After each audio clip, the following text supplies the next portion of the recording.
Yeah, for books, it was really brand new. Like I wasn't Mm-hmm. really reading anything before Mm-hmm. university. I haven't like the first time I bought a book was for one of my classes, and I thought they were crazy that I was gonna have to buy a book and stuff. So Yeah. I mean, I had to get used to the culture of it basically. So Mm-hmm. my parents are entrepreneurs, so they Okay. they don't read that much. They do more. They work more than read. So Mm-hmm. it's brand new to my culture that basically reading wasn't really something that I wanted to do that much, and now it's something Mm-hmm. that it's more on my day-to-day basis where I love to read. So I mean, just something that happened, and No, reading is amazing because you learn so much from the authors. Because that's the one thing amazing about books is that you can be transported to a totally different space and knowledge space, especially when you're reading fictional novels. But when you're reading nonfiction, you get to learn the stories of and the struggles that people went through into getting to where they are now, and how it got them to the point that they're in. Recently, Errol Erdman mentioned that he's going to be bringing on Brock Thomas to his podcast to do a live conversation with him. And I learned about Rock Thomas maybe a few months ago, and I was totally blown away. I was like, wow, this guy has an amazing, amazing story. And I've spoken with Robert J. Moore too, and he's got an amazing story too. He's telling me how he was just down on his luck and he was just crazy, and he had to build himself up. And if you listen to one of the stories behind the author of Harry Potter, how she was homeless and she used to hang out in libraries and she started reading all these books.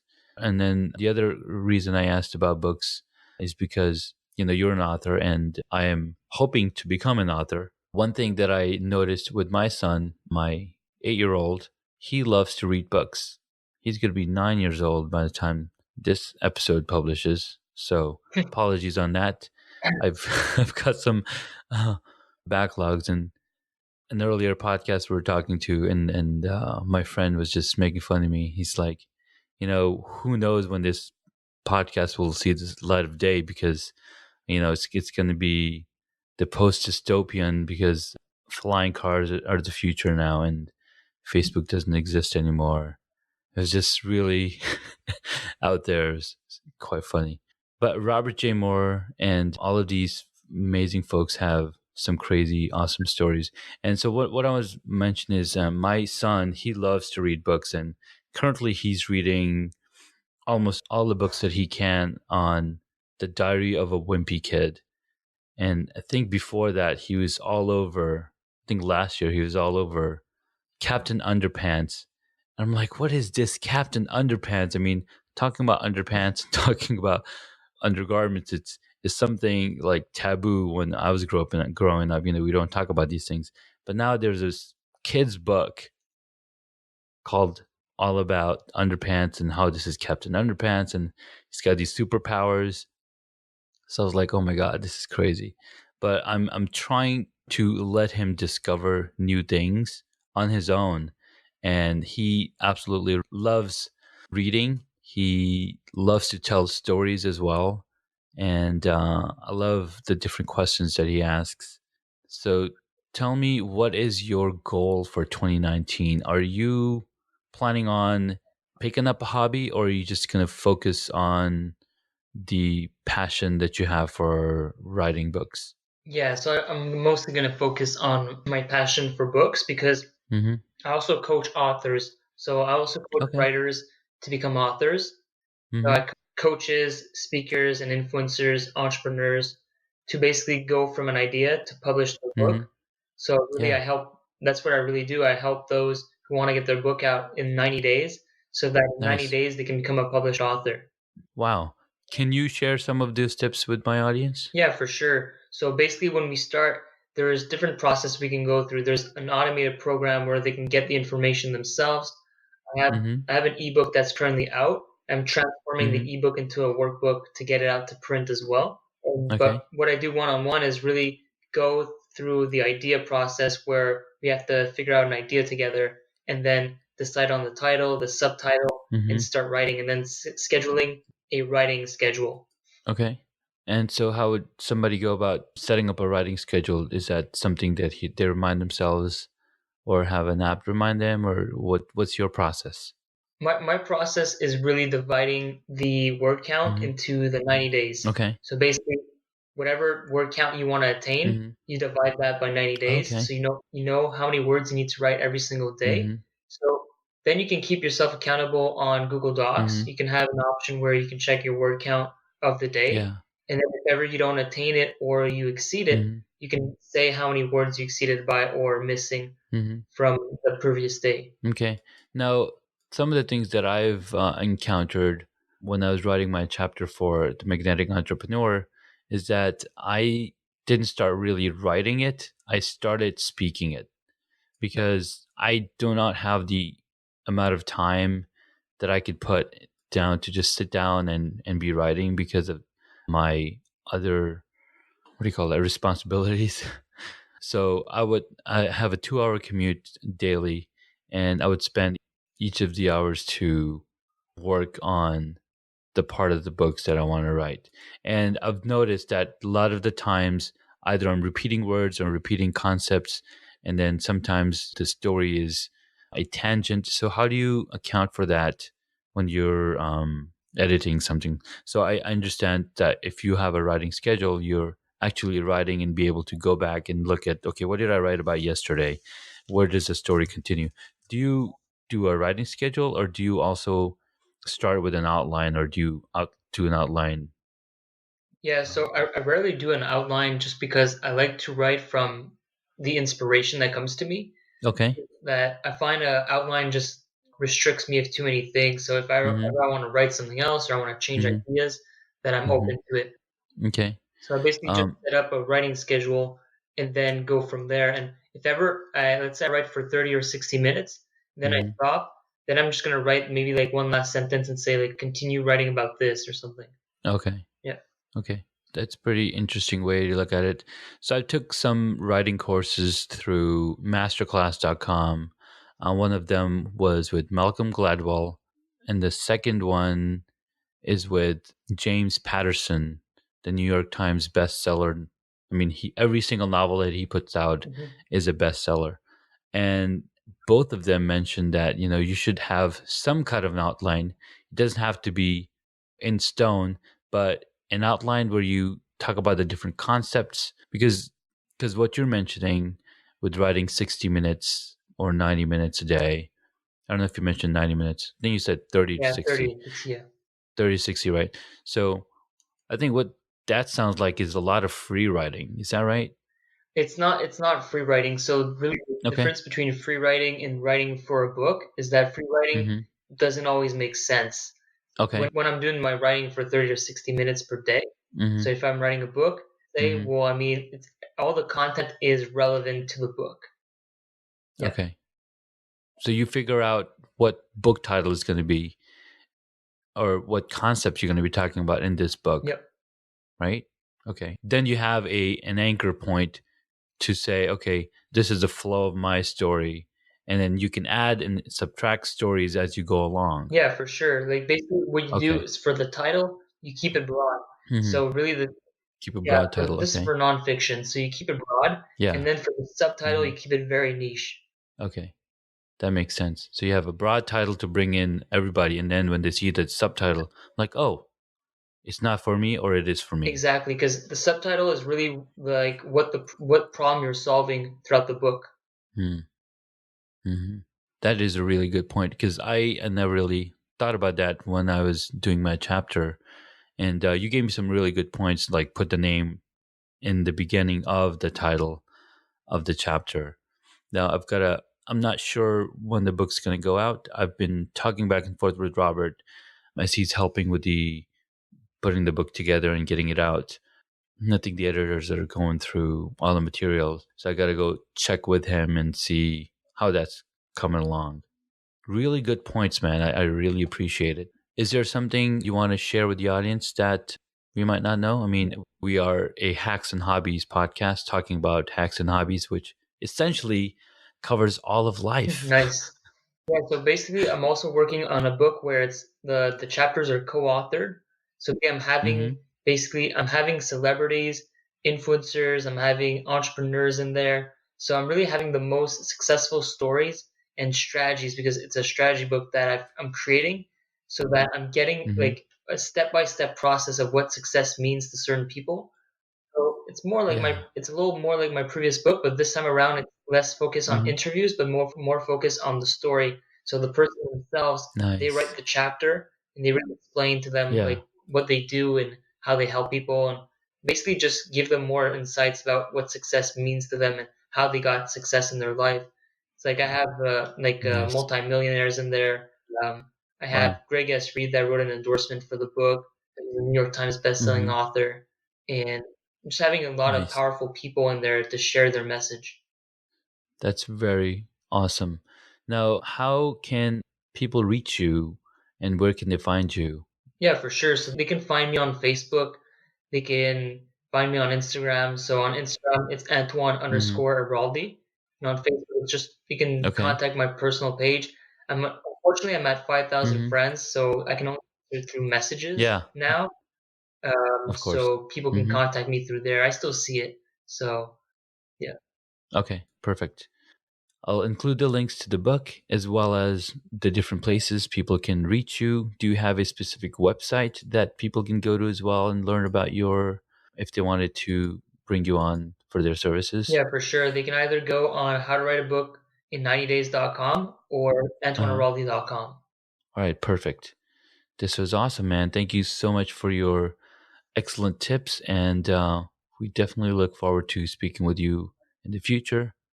And we'll make sure people can check out the books that you've written and any future projects that are coming down. Awesome. Thank you. Awesome. Thank you so much.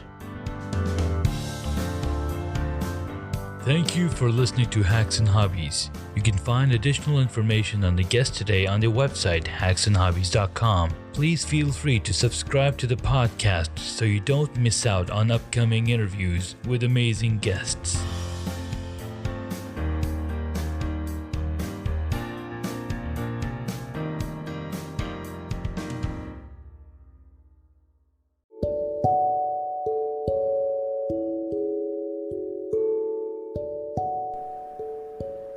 If you haven't heard about Anchor, it's the easiest way to make a podcast. Let me explain. It's free. There's creation tools that allow you to record and edit your podcast right from your phone or your computer. In fact, I'm recording this on my phone. You can make money from your podcast with no minimum listenership. So go ahead, download the free Anchor app or go to anchor.fm to get started.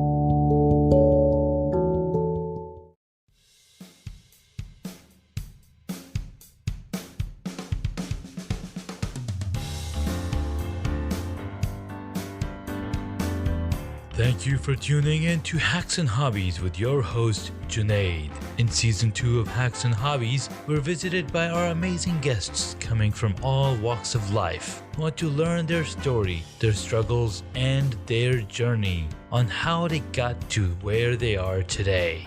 So stick around.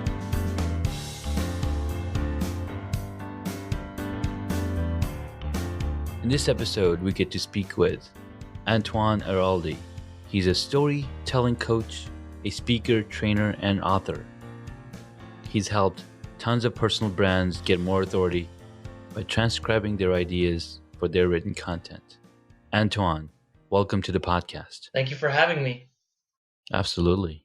So, let's talk about how you got to where you are today. What intrigued you or what inspired you to become a speaker, trainer, and an author? Yeah, for sure. So basically, I did a bachelor's in English, and Mm-hmm.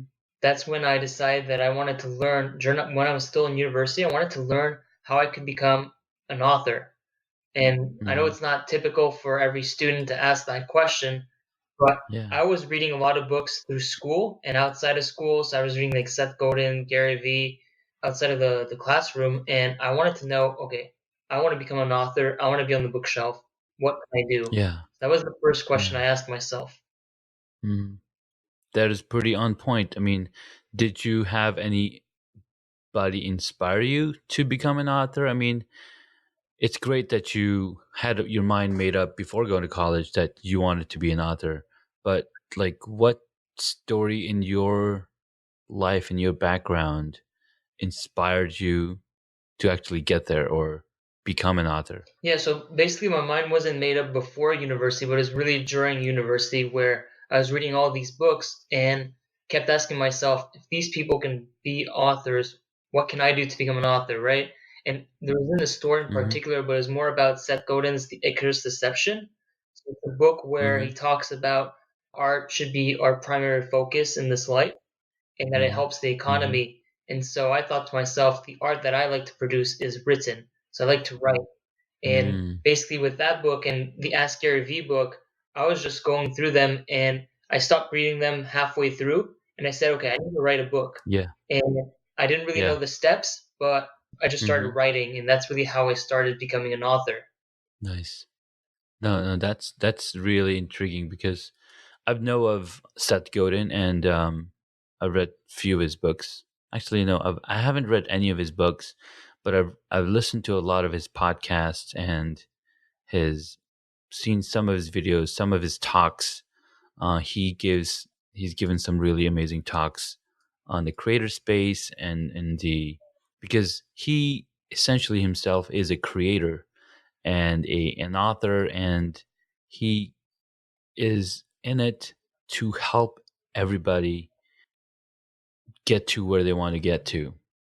Maybe I'm wrong, but I know that he used to be a marketer, or he still is a marketer, and his latest book, This is Marketing, is pretty amazing. But being inspired by Seth Godin and Gary Vee, that's totally, yeah, that totally makes sense to get into this author, being in this space of writing books and creating content and creating art through writing. All right. So next up, what are some of the things that you're currently working on that have you super excited, and how is it going to help? Before we get into it, tell me about some of the books that you've written, and what's the content. Yeah, for sure. So my first book that I've written is a nonfiction book. It's called Mm-hmm. Insights from Professionals, and it's a Mm-hmm. series of interviews with business owners and copywriters, artists. Mm-hmm. So all these different professions that we're not used to. Let's say not Mm-hmm. used to in the sense where you can't really go to school for them and then land a job, I guess, for it. So basically, I Mm-hmm. actually interviewed people with abnormal careers, we could say, and Mm-hmm. basically it's just to learn more about their world and what they did to get there. It's really how you Yeah. can learn more about success. How does one become successful in different fields? Mm. So in the book, are the stories very similar on how these people found success? Is there a pattern that you can detect? I would say there's not an exact pattern, but I would say that Mm-hmm. consistency was one of them, which they were Mm-hmm. consistent with what they were doing, so that's how they were Yeah. able to break through. Nice. Yeah, consistency is one of the big things that every successful person that I've heard from has talked about. There's a new person that I discovered recently, Nathan Lacta, and he's written an amazing article on how to essentially get massive following on your podcast. And he said all you need to do is be consistent. Instead of posting 5 episodes per week, post 7 episodes per week. And if you can, post as many episodes as you can on a daily basis.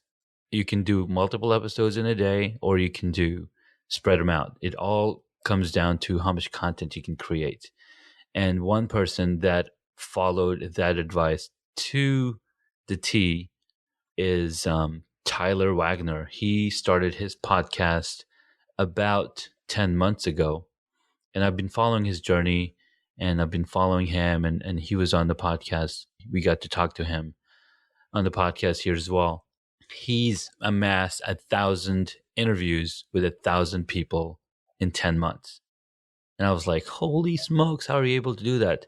And he's like, well, the first 200 episodes was not a lot of fun because he was still figuring a lot of things out. The first few episodes, I don't know if it was first 200, but he said, it was a lot of work.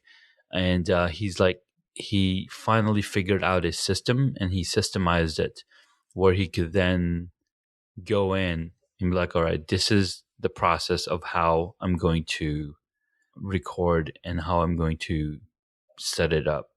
And it was really neat. He's got the system that he's got down, and being able to do 1,000 podcast episodes is just monumental. And through this, I mean, he was able to also get some big names like Gary Vee on his podcast as well. Just all he had to do was ask one specific person who said, what's one thing that I could do to help you? And he was like, I just want to be able to talk to Gary Vee in the same person. And she made it possible somehow. The gods made it happen. All right, so that's pretty cool. Now, where can somebody find the book that you've written, and what are some of your future plans and some other material that you might be working on? Yeah, for sure. So people can get it on Amazon. So they can just go on Amazon and look for it, and it's going to be there. And for Hmm. future works, I'm actually going to be in a co-authored book called Magnetic Entrepreneur. That's a Nice. book by Robert J. Moore, and he's an Hmm. international best-selling author. So he's going to be releasing that book very soon. He's doing a series of different books, so the same title but with Hmm. different people in the book. So he's basically sharing Yeah. different stories within his book so that Hmm. more people can learn more about how they became entrepreneurs and how they got to where they are and just more about their story, Yeah. really. Nice. Very Yeah, nice. I will take a look at the book that you sent, and did you already have published? We'll post a link to it in the episode notes. What are you aiming to get out of being an author? And I know some of these questions might not be hard, they're quite easily.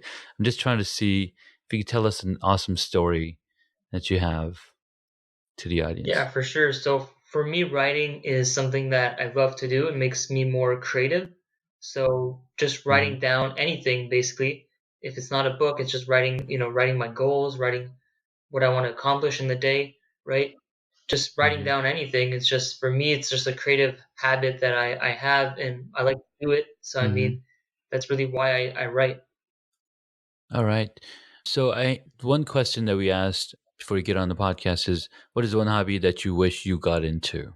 Yeah, And yeah, for sure. So for hmm. me, I would say it's sports, more Hmm. like team sports. I wasn't much of a Hmm. sports guy when I was younger, and so I mean, I don't practice any sports other than just go to the gym or things like that. Like sports, you can Yeah. train alone. So that's really what I'm Hmm. more used to.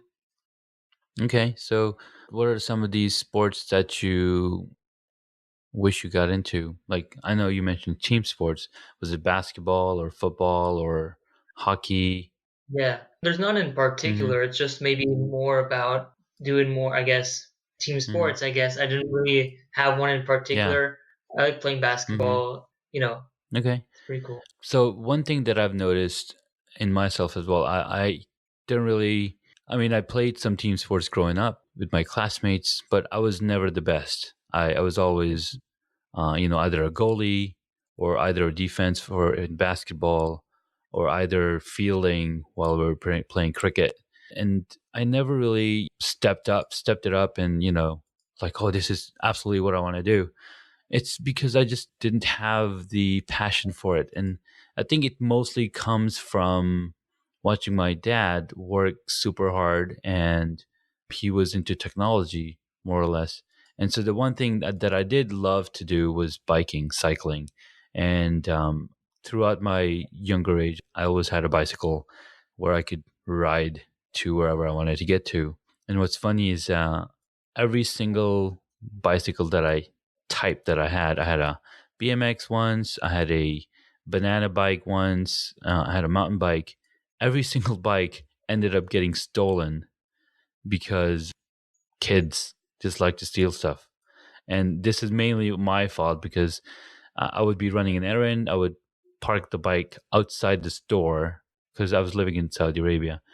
And I come out and the bike is gone because I didn't have a concept of putting a lock on it, right? So that was pretty funny. Do you have any interesting, funny stories like this that Uh, we can share? Not necessarily. I don't really have any funny story like that. I mean, I had a bike too, but I mean, it wasn't ever stolen or I anything. mean, not, it doesn't have to be bike related. It could be anything at all. I mean, what were your parents like? You know, what did they do? And was being an author inspired?